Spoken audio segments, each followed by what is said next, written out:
Just look at that guy. Look at how sexy he is. Look at that smile. Look at that walk. Look at that swagger. Look at that. Oh, shoot. YouTube probably won't like it if I show that.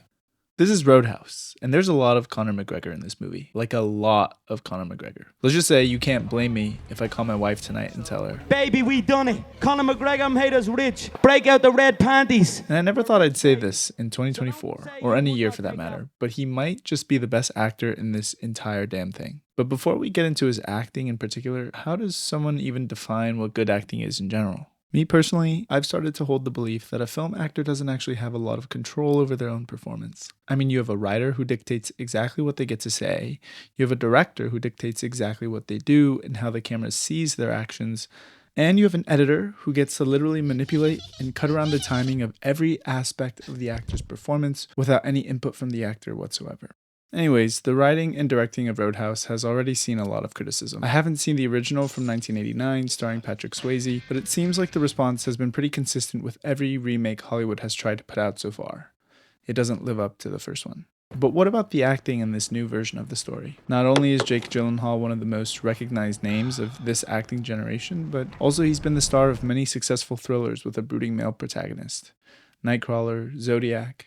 He was even in Southpaw, so he's played a fighter as a main character in a movie before as well. I wouldn't be surprised if the producers of Roadhouse had his name in the forefront of their minds throughout this entire process. Because in Roadhouse, Gyllenhaal plays Dalton, a presumably retired UFC fighter with a mysterious dark past, who has this kind of intangible, enigmatic vibe that you just can't really place. And based on that, it should be his bread and butter as an actor. So why did I come away from this film feeling like Conor McGregor of all people outshined Jake Gyllenhaal as an actor in this movie? Let's take a look at how their characters are introduced. In the movie, we're first introduced to Post Malone, who also of all people arguably gives an earth-shattering performance himself, as he beats the shit out of this guy who, let's be honest, has no business being beat up by Post. Then Dalton walks in, hood on. We can't see his face at all at first. Then he takes off his hoodie. Boy, did the steroids do their job.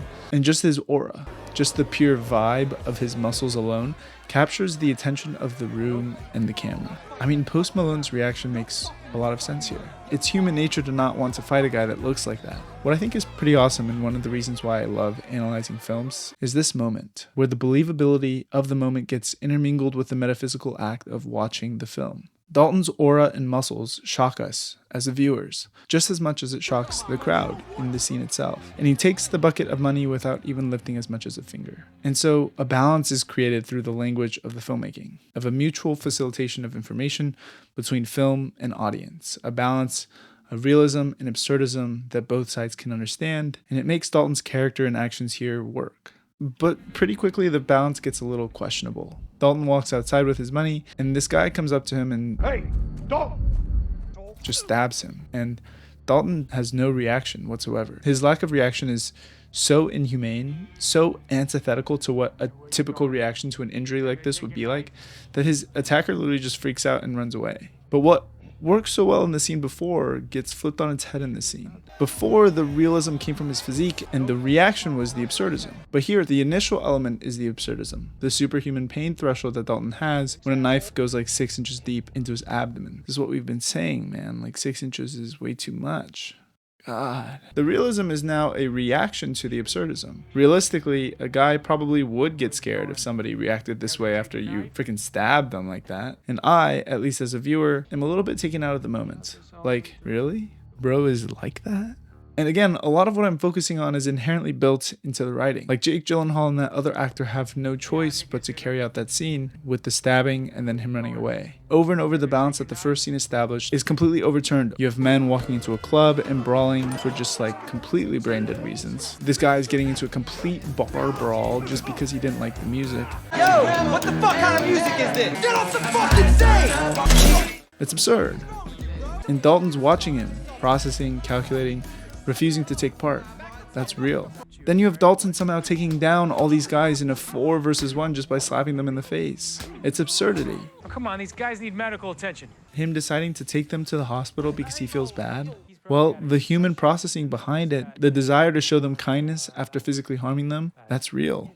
Having a hot nurse at the hospital fall in love with you after exhibiting literally zero signs of a personality. I mean, that's maybe every incel's pipe dream, but again, it's absurd. Having commitment issues after a girl shows that she likes you. I was just asking simple questions. I didn't realize this was a date. You don't want to know me. On God, that's real, man.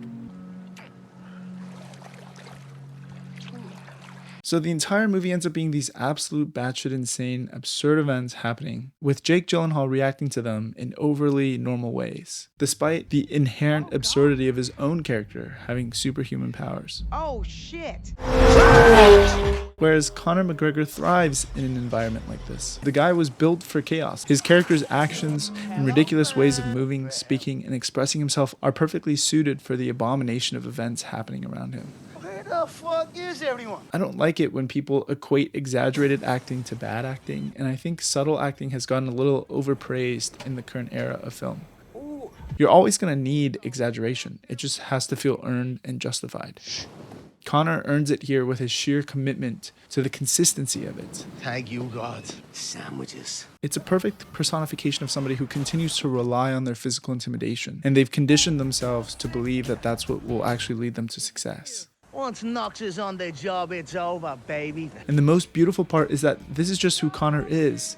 The antics that he has infamously put on through his fighting career to intimidate his opponents and get in their head are perfectly parallel with his character Knox's motivation of having to unseat other people around him to get what he wants. Like on pay-per-view. Now, is it clear what Knox wants? I mean, it doesn't look like he has a fucking clue, but Conor's radiating such perfect Knox energy that I don't care. I believe him when he's acting this way. It's been a while since I've been clubbing. These points aside, obviously I'm not trying to say that Conor McGregor is a better actor in general, I got a tip for you. but he definitely matched the energy of this movie way better than Jake Gyllenhaal did. I just think at some point filmmakers and actors both have to realize that immersion in a story is not so simple anymore. Audiences have become very aware of things like genre, tropes, and cliche, and so it's very easy for anyone to pull themselves out of the plot development and analyze the story on a more cerebral level. So it's our jobs as filmmakers to learn how to embrace the meta-ness of it all, as opposed to fight against it. A really good film in the last year that I think does this is Bottoms. It's absurd and ridiculous, but the joy that the actors are creating in the moment as friends and collaborators doing what they love, it's contagious. Even if it's over-exaggerated, you can feel the energy that's coming from them that's genuine. And that's what ultimately pulls you into the story. That is all to say, I think Jake Gyllenhaal should have let himself have more fun with this one. Leave the traditional drama training behind. Leave what you're good at behind. There's no need to make it so melodramatic and intense, and there's no good art without taking some kind of risk to your reputation. I mean, just look at this guy. He's risking it all. Look at that smile. He's definitely having a great time. If you liked that video, please subscribe. Thank you.